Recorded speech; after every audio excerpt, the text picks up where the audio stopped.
Let's bring back Michael and Peter Spirit.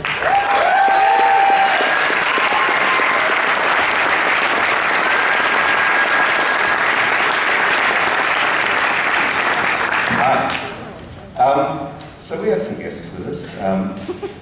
Let's start by introducing our producers, Tim McGowan and Patty McDonald.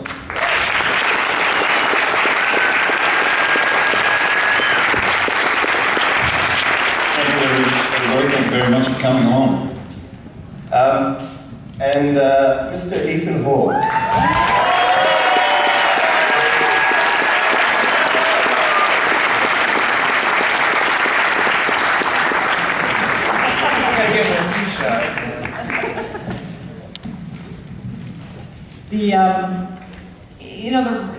The writing of this is so extraordinary. And we were just talking for a second backstage. The idea of a puzzle, sort of the pieces have to be perfect, as Ethan was actually just saying, every part of it. So how do you, was it on the page, or did you discover it as you were going along, or?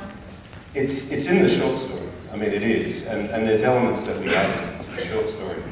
But there's actually a diagram online that we looked at that laid out the short story, and we actually pinned that on the wall as we were writing the script. But it's one of those movies where if one element is not correct, then the whole thing unravels. So it's tricky. Well, so was it clear that you were able to get it, or did you, in the editing, did you have to refine what you had set out to find in the first place? There are a few elements towards the end that we kind of had to find a little bit, but it's very close to the screenplay. I mean, there's not a lot that we changed that was in the script that we altered during the editing process. How did Ethan come to be involved in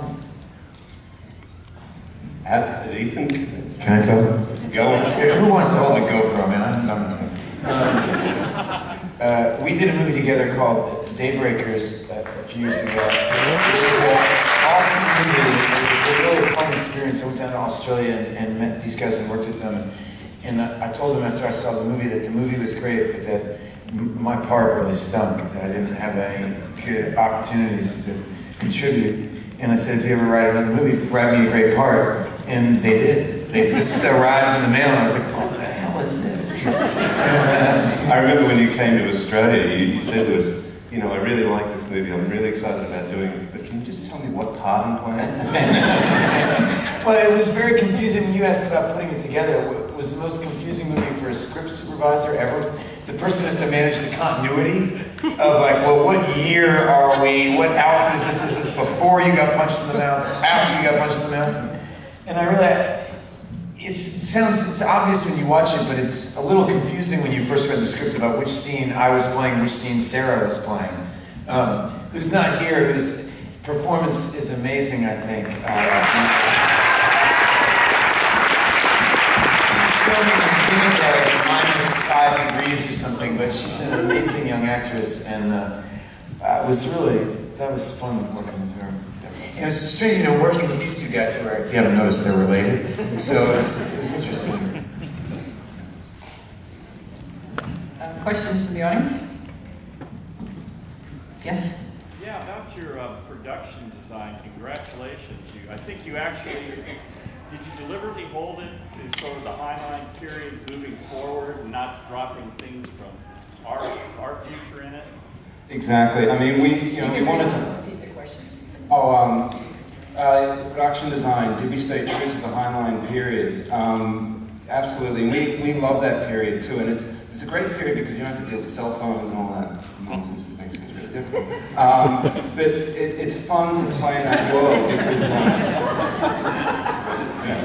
it was fun to play in that world. We really wanted to stay true to Heinlein because we're such a big fan of his work, and it's great because he has such a massive catalogue of material that nobody's really made. I mean, Starship Troopers, and I think there was a couple masters or something else made of his, but he's got this massive catalogue of work that hasn't been done yet, so maybe we'll do another one of his.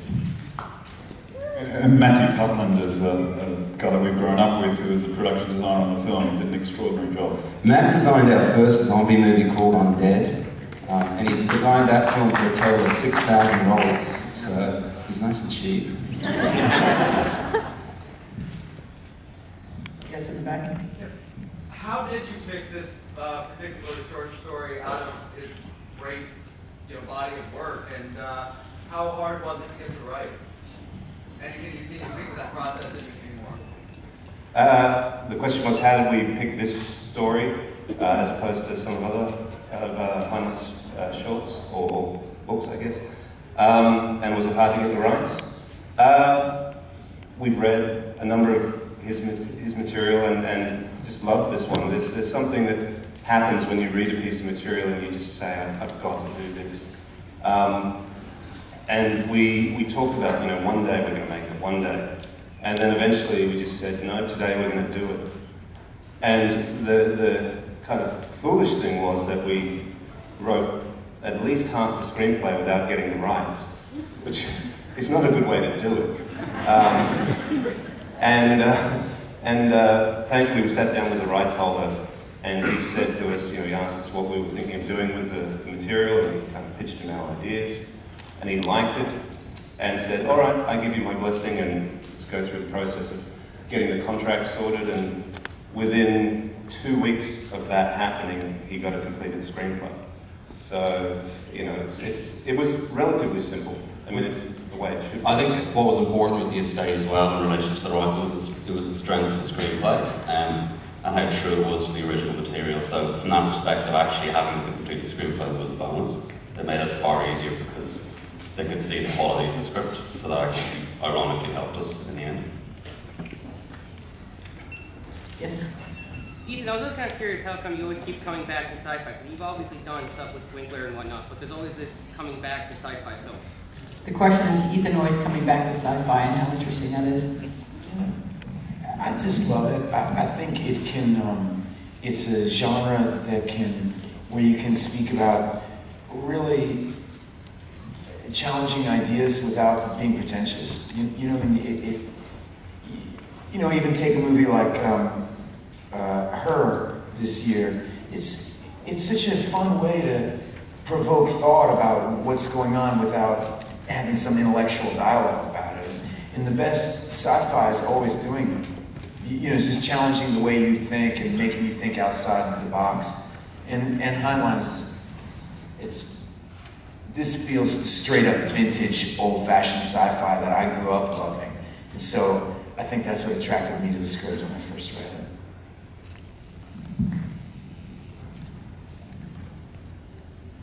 Yes? And I wanted to ask if you've always been interested in these kind of themes of determinism and loops, reoccurrence, and what kind of things you had to look into in order to make this film? Well, the question is, have you always been interested in this kind of sort of structure, or time loops, or... Yeah. I mean, they sort of answered that the story hit them. I don't know if you want to jump in or address this, or... Look, I think the idea of time travel is incredibly interesting, and the idea that you can go back and change your past or alter the future, it's an interesting concept. But I also think there's, it's what I loved about this particular story is that ultimately the movie's about one character and the journey that character goes on, and that for us was a really exciting idea to take two actors and create this character. And you guys don't like to talk about this, but when you are twins, and the movie is about some kind of duality of the human spirit. I don't want to. It always was being directed by them. I know they never wanted to talk about how weird that was. I kept suggesting that Sarah Snucken's character at some point, kiss, and they would go, oh, no, and get all freaked out. You remember we talked about the tagline for the poster? What was it? It was Predestination, go fuck yourself.